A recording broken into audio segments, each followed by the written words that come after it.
now and again you'll hear me talking about the bones of the garden. These are the foundation plants. This is Staddon from Monrovia Nursery, and we're going to talk about landscaping with lilacs. Having a great time here sitting amongst the plants. I'm going to have to digress really quickly because I know you're saying, what are those bushes on his left? This is a great juniper called Sea of Gold, and the companion plant is a cotinus or a smoke bush called Royal Purple. Look how beautifully they work together. But we're here to talk about lilacs. The variety on my right is called Donald Wyman, hardy as all get out. Zone 3, I'm even told down possibly to a zone 2. That's a very hardy lilac. This plant came from Oregon, that's where she was grown. We're in May, and you can still see that she has some buds or blooms with her. So in the colder region, she's going to be a great plant for you, a larger leaf variety. So when you're landscaping with lilacs, they're a foundation plant. Once you put a lilac into your garden, it's going to be there for a great many years.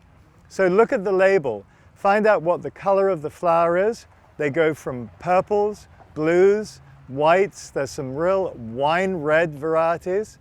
Declaration, which is a newer variety from the National Arboretum, actually starts off a wine color and then goes to a powder blue. Just a striking plant. If you really live in the warmer parts of the United States, let's say down in Southern California, there's a great series of lilacs that came from Descanso Gardens, Lavender Lady, Angel White. These are varieties that bloom in very, very low chill areas.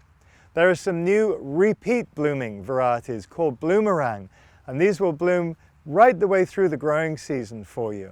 The size of lilac that you buy for your garden is very important. You have a small garden, then you need a lilac that you can keep well maintained. If you have a large garden, then you can use something like Donald Wyman, and he'll get about 10 foot tall and pretty wide as well. So lastly, this is why lilacs are so important in your garden, is they produce gorgeous, sweet smelling flowers. And you can harvest these flowers and you can bring them indoors, put them on the kitchen table, you can give them to a friend. They are a trumpet. They herald spring. They're one of these early blooming varieties. So if you don't have a lilac in your garden, figure out where to put one. So for those of you that have been listening and you don't have any lilacs in the garden, I would put a pound note that you will be dashing off to your local garden center to find the lilac that suits your needs. This is Staddon from Monrovia Nursery on Landscaping with Lilacs.